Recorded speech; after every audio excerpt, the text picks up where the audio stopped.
Ethel Kennedy spent 18 years married to a man most of the country assumed she was lucky to have. Behind that assumption sits 11 children, decades of biographers picking apart her marriage, and a family that praised her in public while some of its own people admitted, years later and much more quietly, that the weight of it nearly crushed her. If you're into this kind of close, sourced history, go ahead and subscribe now because there's a lot more ground to cover. Her name was Ethel Skakel before it became Ethel Kennedy, and by the time she knelt on the concrete floor of a hotel kitchen in Los Angeles in June 1968, cradling her husband's head while he bled from a gunshot wound, she had already spent 18 years learning how to survive inside a family that measured love in performance. She was 3 months pregnant that night. The baby, a daughter named Rory, would be born 6 months later, after her father was already buried at Arlington National Cemetery.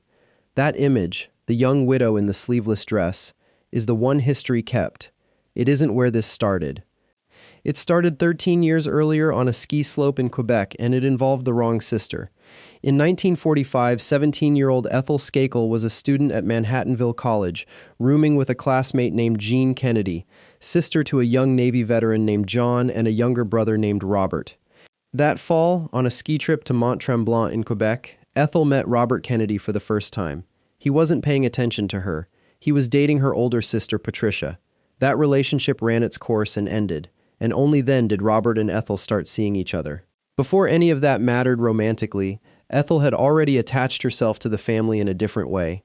She campaigned door-to-door for John Kennedy's first run for Congress in 1946, and she wrote her college senior thesis on his book Why England Slept, his critique of Britain's slow response to Nazi Germany in the 1930s. She was drawn to the Kennedys as a unit before she was drawn to any one Kennedy in particular, which is an unusual way to fall in love, and, given how the rest of her life went, a fairly accurate preview of it. Robert and Ethel got engaged in February 1950. Ethel came from money that was newer, and in its own way wilder, than the Kennedys' money. Her father, George Skakel, started out as an $8-a-week railroad clerk in Chicago. He noticed that coal companies were paying to get rid of a leftover byproduct called coke, and he figured out how to buy it cheap and resell it. That idea grew into the Great Lakes Carbon Corporation, and by the time Ethel was a child, George Skakel was one of the wealthiest men in the country. She was the 6th of 7 children, raised in a 31-room English manor house in Greenwich, Connecticut, educated first at Greenwich Academy and then at the Convent of the Sacred Heart in the Bronx, where she graduated in 1945. Her mother, Anne Brannock Skakel, was a devout Catholic who insisted on daily prayer and Mass, and by most accounts a fairly hands-off parent when it came to almost everything else. The Skakel children grew up rich, religious, and largely unsupervised, a combination that built real physical toughness in Ethel and, in later decades, produced a run of real trouble among her relatives that had nothing to do with the Kennedys at all. If you're hooked already, the subscribe button is right there, and it genuinely helps get the next one made. Robert Kennedy and Ethel Skakel married on June 17, 1950, at St. Mary's Catholic Church in Greenwich, followed by a reception at the Skakel family estate. He was 24, she was 22. The Boston Globe's coverage the next morning put it plainly. 2 of the country's fortunes had just merged into one family. That framing tells you something the romantic version usually leaves out. This wedding worked as a formal joining of 2 very different kinds of money, one industrial and newly Catholic by marriage, one Irish Catholic and increasingly political, now folded into a single household. As newlyweds, Robert and Ethel moved to Charlottesville, Virginia, so he could finish his final year at the University of Virginia Law School. It was a quiet start, ordinary by Kennedy standards, and it wouldn't stay that way for long. Before any tragedy attached to the Kennedy name touched Ethel, her own family had already delivered a preview. On October 3, 1955, her parents, George and Anne Skakel, were killed when their private plane, a converted World War II bomber, crashed near Union City, Oklahoma, after witnesses reported seeing both engines on fire in midair. Ethel was 27, 5 years into her marriage and already the mother of 3. 11 years later, in October 1966, her older brother, George Skakel Jr., who had taken over running the family's carbon business, died in a second unrelated plane crash. His widow died a few months after that, reportedly after choking at dinner in their Connecticut home. By the time Robert Kennedy was killed in 1968, Ethel had already buried both of her parents and a brother in circumstances sudden enough to make national headlines on their own. Grief, for the Skakels as much as for the Kennedys, tended to arrive without warning and rarely just once, and Ethel had learned, well before Los Angeles, how to keep functioning through it. 2 years after the wedding, Robert Kennedy made his first serious move into politics, managing his older brother John's successful 1952 campaign for the United States Senate in Massachusetts. Ethel worked the campaign trail alongside him, and reporters gave her a nickname that stuck for years: Miss Perpetual Animation. Their first child, Kathleen, had already arrived on July 4, 1951, and 10 more would follow over the next 17 years. The following year, Robert took his first real job in Washington, as an assistant counsel to Senator Joseph McCarthy's Permanent Subcommittee on Investigations, working alongside a young lawyer named Roy Cohn. He resigned within months over disagreements with Cohn, then came back the year after that as counsel to the committee's Democratic minority during the Army-McCarthy hearings. In 1956, the couple bought a 13-bedroom estate in McLean, Virginia, called Hickory Hill, from Robert's brother Jack and Jack's wife Jacqueline, not long after Jacqueline had lost a pregnancy there. The property had served as a Union Army headquarters under General George McClellan during the Civil War, and under Robert and Ethel it turned into something closer to a non-stop open house for Washington's political and cultural elite. By 1957, Robert was chief counsel to the Senate committee investigating labor racketeering, and Ethel's own political instincts sharpened right alongside his career. He left that post in 1959 to run John's presidential campaign, and when John Kennedy won the White House in November 1960, he named his younger brother Attorney General. For the next 8 years, Hickory Hill was arguably the second most talked about address in the country, right after the one at 1600 Pennsylvania Avenue. In October 1962, while Robert served as one of his brother's closest advisors through the Cuban Missile Crisis, Ethel kept the household at Hickory Hill running through nearly 2 weeks when much of Washington quietly feared a nuclear war, with her husband barely home at all. What happened inside Hickory Hill is where the marriage starts looking less like a fairy tale and more like a specific, high-pressure household that Ethel built and ran almost entirely on her own terms. Visitors described a place that mixed a children's playground with a non-stop political salon, and Ethel was its undisputed ringmaster. The property kept more animals than most small zoos, including at various points a sea lion that lived in the swimming pool and a turtle that lived in the laundry room. Touch football on the lawn was treated as a blood sport. The writer George Plimpton, a frequent guest, said Robert Kennedy turned sour if you didn't run a pass route at full speed, and Plimpton also recalled that Ethel once bit him on the ankle during a game. The astronaut John Glenn remembered being grilled with what he called 1,001 questions about what it actually felt like to be weightless in orbit, which says something about the genuine curiosity running underneath all the roughhousing. At parties, Ethel was famous for pushing guests, fully dressed, into the swimming pool, including, on one well-documented occasion, the historian Arthur Schlesinger Jr. Robert, by most accounts, including Schlesinger's own, was a naturally shy and moody man who struggled with self-doubt, and Ethel's relentless, almost manic energy filled a gap in him that nothing else quite reached.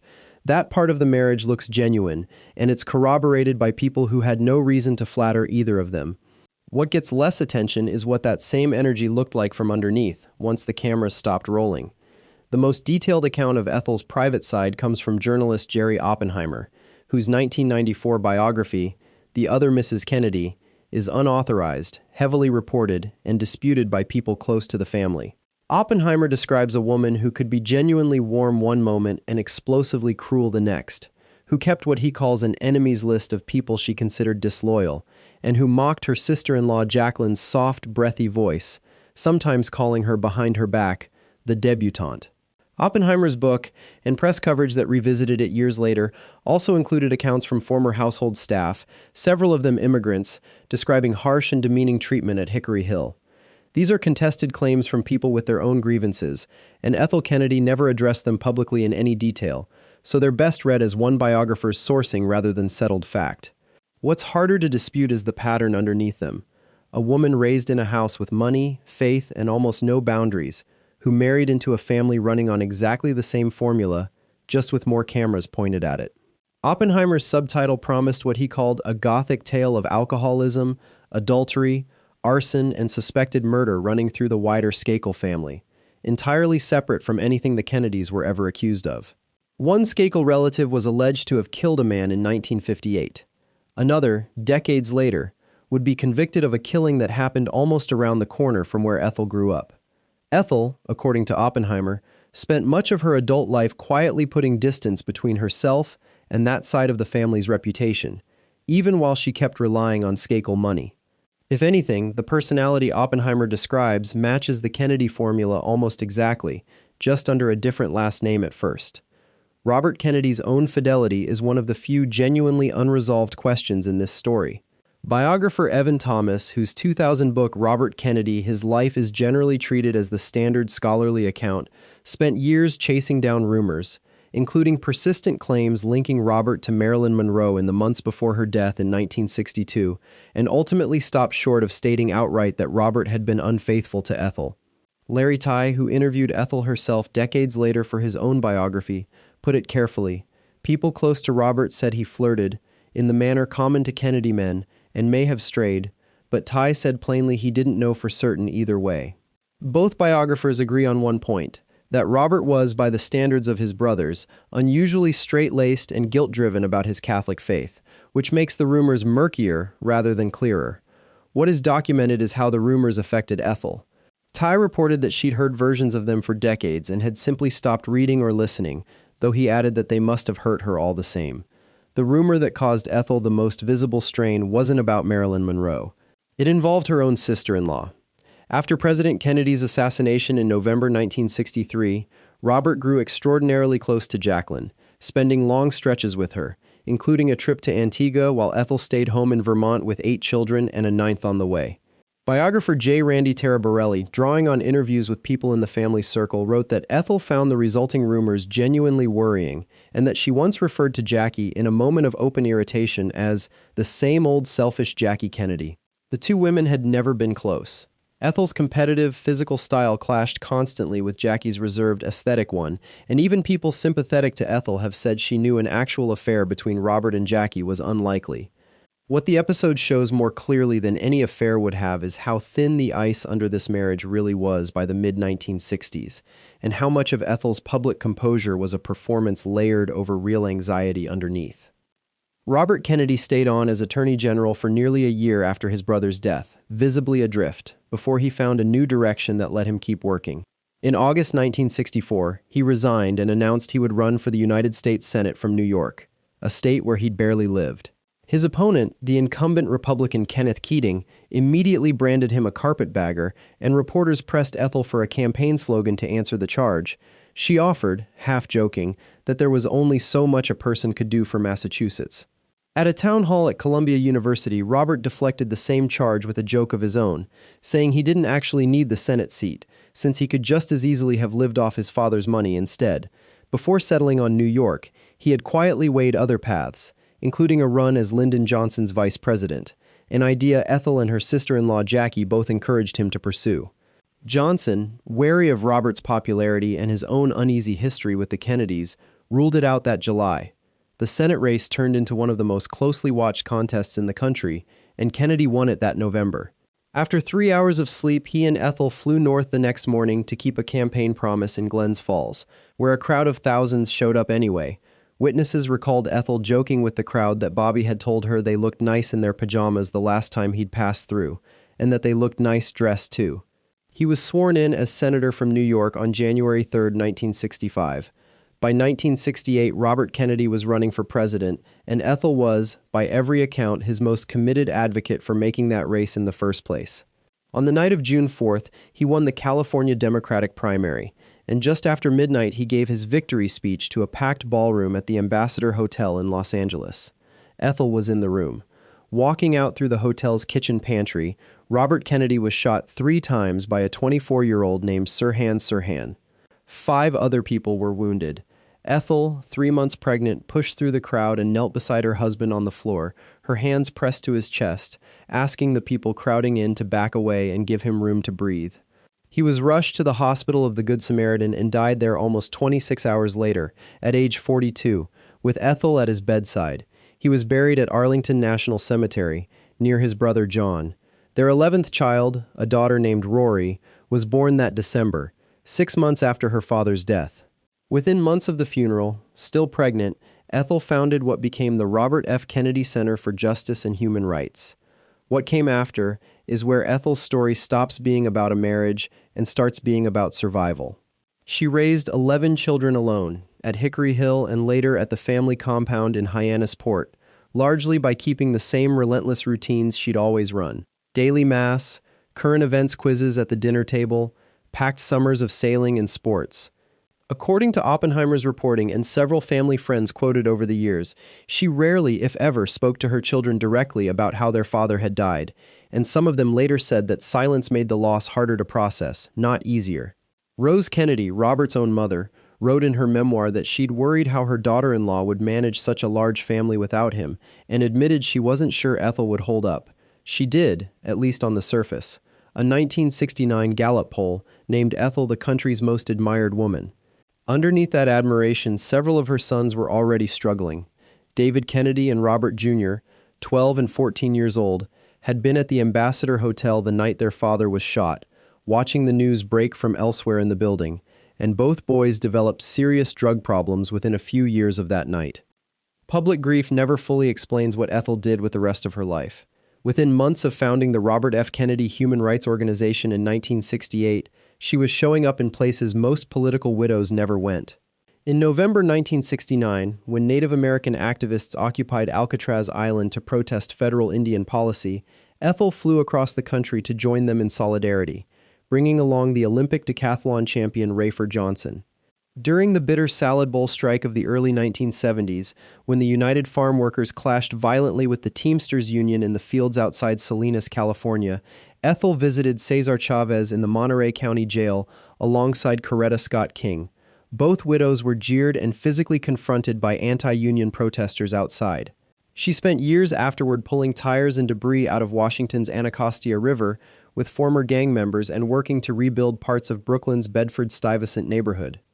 In 1989, she led a delegation to Kenya with her daughter Carrie, confronting the government of President Daniel Arap Moi over its human rights record, an effort that reportedly helped free 24 political prisoners. Nearly 2 decades later, in 2018, at 90 years old, Ethel joined a hunger strike outside the White House to protest the separation of migrant families at the southern border, saying in a statement that earlier generations of Americans hadn't sacrificed to build a country that put children in cages.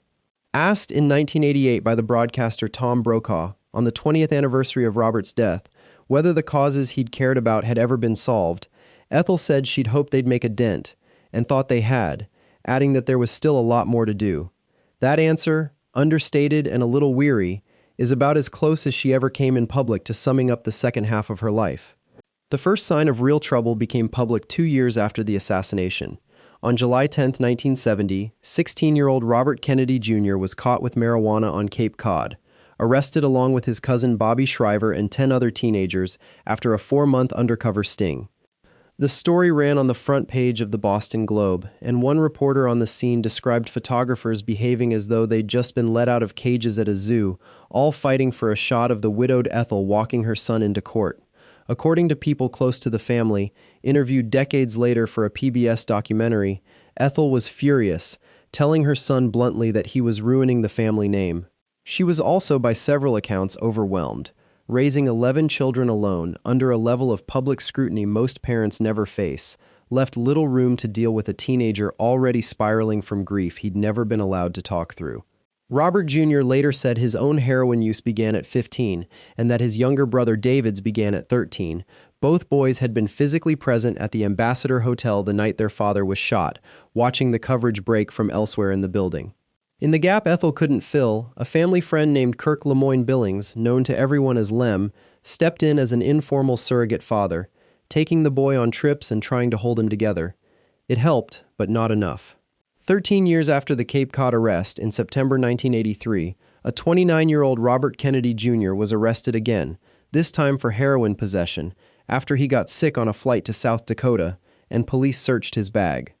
Ethel's children didn't disappear into private life once they grew up, and neither did the family's habit of mixing public service with public trouble. Kathleen, the oldest, became the first woman from the Kennedy family to hold elected office, serving 2 terms as lieutenant governor of Maryland starting in 1995 before losing her own run for governor in 2002. Her father had written to her, 2 days after his brother's assassination in 1963, that as the oldest of the Kennedy grandchildren, she carried a special responsibility to be kind to others and work for her country. Joseph Patrick Kennedy II represented Massachusetts in Congress for 12 years starting in 1987. Christopher, the eighth child, ran the family's business interests for years and made his own unsuccessful run for governor of Illinois in 2018. Carrie became a human rights lawyer and eventually took over leadership of the organization her mother founded in 1968, though her own marriage to the future New York Governor Andrew Cuomo ended in divorce in 2005. Robert Jr., after decades as an environmental lawyer known for suing polluters, reinvented himself as a vaccine skeptic and ran for president in 2024 before becoming Secretary of Health and Human Services. The family's losses kept pace with its achievements. In 2020, Kathleen's daughter Maeve and Maeve's 8-year-old son Gideon drowned off the family's own property on the Chesapeake Bay, trying to retrieve a ball that had drifted into the water. Ethel outlived that granddaughter and that great-grandson too, along with 2 of her own children, which meant that by her final years, the woman once photographed as the picture of a young, growing family had buried more of it than almost anyone else alive. David Kennedy died of a drug overdose in a Palm Beach hotel room in late April 1984. At 28, a hotel secretary found him between 2 neatly made beds. When the hotel called to confirm what she already feared, Ethel reportedly said, "He's dead, isn't he?" and hung up the phone. 13 years later, in the spring of 1997, her son Michael became engulfed in a public scandal after it was revealed he'd had an affair years earlier with the family's teenage babysitter. No charges were filed after the young woman declined to cooperate with prosecutors, but the story helped end his brother Joseph's run for Massachusetts governor. That December, playing touch football on skis in Aspen, Michael crashed into a tree and died instantly, at 39. In 2019, Ethel's granddaughter Saoirse died of an accidental overdose at the family compound, at 22. Separately, back in 1975, a Skakel family friend named Martha Moxley was murdered in Greenwich, and in 2002, Ethel's own nephew, Michael Skakel, was convicted of the killing. The conviction was overturned in 2013, and the charges were formally dropped in 2020. Through all of it, Ethel never remarried. Asked why, she told People magazine in 1991 that doing so would amount to adultery, since, in her words, Bobby was looking down from heaven. She kept working for the causes he'd championed for the rest of her life, campaigning against gun violence and opposing parole for her husband's killer, decade after decade. In 2021, a California parole board recommended Sirhan Sirhan's release after 15 earlier denials, and Ethel said publicly that he should not be freed, a position Governor Gavin Newsom backed the following year when he blocked the release, and that a state panel upheld again in 2023. She also received the Presidential Medal of Freedom from Barack Obama in 2014. In 2012, her youngest daughter, Rory, released a documentary simply titled Ethel, built around rare on-camera interviews with her mother. Ethel comes across in it as a reluctant subject, bristling at one point, "Why should I have to answer all these questions?" before answering anyway. By the time she died, she had outlived 2 of her children and had lived to see 34 grandchildren and 24 great-grandchildren. She died on October 10, 2024, at 96 after a stroke, and was buried at Arlington National Cemetery, a short walk from the husband she'd outlived by 56 years. Her son Robert Jr., writing online the night she died, said that from the day she'd first met his father, the family had regarded her as more Kennedy than the Kennedys themselves, and separately credited her with inventing tough love. The photograph everyone remembers is the one from that hotel kitchen floor in 1968, a young widow holding a dying man's head. What the grave doesn't show is the other 56 years, decades spent keeping to a routine that never really let up, built on faith and a flat refusal to ever look like she was struggling. That combination might be the most Skakel trait she had, and by the end, it was thoroughly Kennedy too.